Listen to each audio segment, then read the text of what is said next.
Yeah, Bonnie's a long-term friend. We worked together for many years. I was her roommate, and she knew my brother, and so Bonnie's going to talk a little bit about uh, me as a roommate and my brother and my brother Bo. And so, Bonnie, do you wanna just come on and share some information, and also you can pretty much share how I was. Okay. I just was. Well, first of all, Julia, congratulations on a successful book and a very successful book launch. You've touched everybody's hearts with your open and honest communication. So in Julia's book, she starts off the book by talking about her brother and his arrest and the timeline. And she says that her brother was her first roommate when she bought her first home, but I came along before that. My first home that I bought, Julia was my first roommate. Mhm. And so I've known Julia for over 30 years. And I remember Bo would come over, he would visit, he would stay for dinner. Sometimes he'd spend the night on the couch. He had a great smile, and Lisa mentioned the great smile too. He was a happy person. He had a successful job. He was always interacting with other people. And he was in sales. That was his profession. He sold things to strangers. And so he was very good at working with people. So Julia was my roommate for close to 2 years before she purchased her own house. And we became very close friends. And he was, like I said, would come and stay at our house. And when she bought her house, it was only about 20 miles away. But it seemed like a really long distance back then. We kept in touch, but it wasn't like when she was my roommate. We used to have parties, and with all of our friends, we called them B parties because everything had to be something that started with a B. Because her last name at the time started with a B, and my first name started with a B. So we'd have B parties, and we had friends named Brian or Bobby or whatever, and so they could come, but anybody else that had to come, they had to change their name to start with a B. Do you remember that? Yeah. And I was renovating my house, so I'd have a party about every 2 or 3 months, and that motivated me to do all of this remodeling because I had to get stuff done in between these parties because people would say something about a project that I had started at the last party, so I had to have it done. And we were always having dinner together, doing things together, and we just really became good friends. But when she moved, we kept in touch, but it wasn't like when she was my roommate. And it was several years after Bo was arrested and incarcerated that she even told me about his situation. And I was shocked at first. Honestly, it was hard to believe that he could have possibly done anything that would have gotten him arrested and incarcerated. And honestly, my first reaction was to pull away from our relationship because I did what everybody does and they associate the family with the crime, which isn't the right thing to do. But I love Julia. And so I brushed those feelings aside. She was my dear friend. I just couldn't do that to her. But eventually, as she mentions in her book, she sold her house and she moved out of state to be near her parents because that was important to her. And thinking back to those times, I really felt like I didn't know how to be a good friend to her because I didn't understand. And in her book, she talks about how her and her parents felt when they were in the courtroom during the trial. She felt the prosecutors were looking at them like they did the crime, and that she and her parents had no part of that. But they were guilty by association. And as Julia points out, it's not fair and it's not right.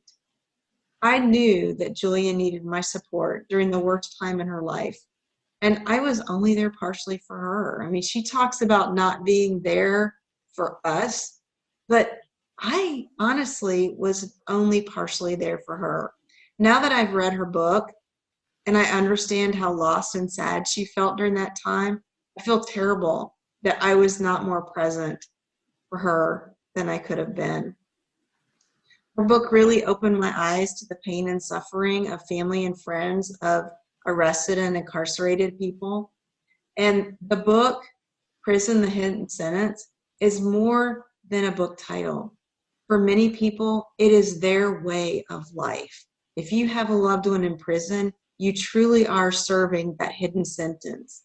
And you don't realize that until somebody says it out loud, like Julia did in her book. And then you realize, wow, I'm in that situation, or somebody I know is in that situation, and I can do better. So, they say you don't know what you don't know, but sometimes when you know, you still don't grasp the severity of that hidden sentence until it either happens to you, or you read her book, or somebody just says it to you straight away. If I could go back in time, I would change the way I would reacted when Julia finally told me about her brother. When we talked on the phone, we would, she stayed at my house when she was arranging visits for Bo. She stayed at Terry's house. She mentioned that there were a couple of people who she visited with. And when we were arranging that visit or just catching up, we didn't really talk about him or how she felt. But if I had this opportunity to go back in time, I would react completely different because of your book, Julia. And I apologize for not being there for you when I could have been. No, you were there. You were there. You was exactly what I needed at the time. It's a two-way Well, thank street. you. Anyway, in her book, she does talk about how difficult it was to schedule visits with your loved one. And she talked about how hard it was and how important it is to be flexible in your plans. The prison system will move your loved one from one prison to another and not even tell you. Mm-hmm. And because it was so expensive for her to come visit her brother, she would try to save money by flying into a major airport near me or near Terry, and then drive to the prison where Bo was being held. Sometimes she would stay one night, and other times, due to a last-minute change in visitation, she'd stay 2 nights, which lucky me, I got her for 2 nights. But she describes how inflexible the guards are, how quickly things change depending on what's going on in the prison. It just completely changes the visitation process, and you need to be prepared for that. Sometimes Bo was in a nearby prison, and other times he was further away from my house, and Julia couldn't combine a visit with me and her brother in the same trip. And in her book, she talks about a friend's experience when they entered the prison system. Her friend said it was like pulling a curtain back on another universe. I just can't imagine pulling the curtain back on another universe. That's just crazy. And I accompanied Julia to some of her public events where she was speaking about what it was like to have a loved one in prison or prison reform or other related topics. And when I think about that new universe, I imagine that that universe is harsh. It's filled with new people, new scenery, and worst of all, new rules. Rules that are strict, inflexible, and very unfair to the prisoners and their family. Julia was at my house several times for visits, but she happened to be at my house for the visit after 15 years in prison. Bo succumbed to his illness. He did his civic duty of serving his life in prison, and I just can't imagine Julia's grief of planning to see him only to find out that he passed the day before her visit. I helped her plan Bo's funeral. Along with a few other close friends, we helped her scatter his ashes in the lake. She talks about that in her book. We reminisced about the younger and the happier Bo. And then we all went back to our normal busy lives as typical after a funeral.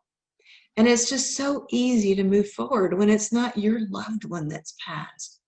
But after reading Julia's book, I realized the importance of her advice to help deal with your loved one's arrest and their incarceration, and sadly, in her case, his death while in prison. Julia provides such solid, real advice to help you and your family deal with this terrible situation. And I'm so proud of her for finding her voice and having the courage to write this book. And I truly hope that it helps you if you happen to be in a similar situation to Julia and her parents. So I thank you for your support for Julia, and I thank you, Julia, for sharing your sad but very courageous journey. Thank you, Bonnie. That was so beautiful and heartfelt. And I, yeah, you touched on so much that, yeah, you just touched on so much. Thank you. You have been a huge inspiration in my life. And I've known you since you got married to Les, and he's been a big influence on my life. I have all these energy efficient light bulbs in my because of his passion of energy conservation. And I know you talk about your net zero energy home. And so both of you have your passions and you both support each other. And that is so important to your life. You're moving on and you're healing and helping other people deal with their situations and learn to heal. So thank you, Julia. Well, thank you. That's my goal. Just for every person that it reaches, every person that it helps, is why I need to do this. If I need to be the voice, I didn't choose to be the voice, but if that's what it takes, and I go out and speak, and it helps people, raises awareness. That's the whole reason for the book. The book is going to help so many people. I just know it. I feel it. I read it, and of course, anytime you publish a book, there's always things you want to change, right?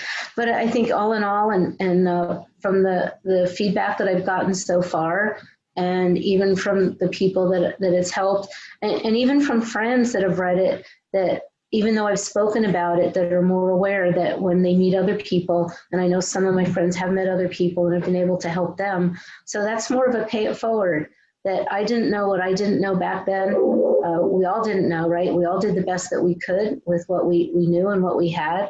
But once we have the knowledge, then we can give it forward and help other people. And that's what it's all about.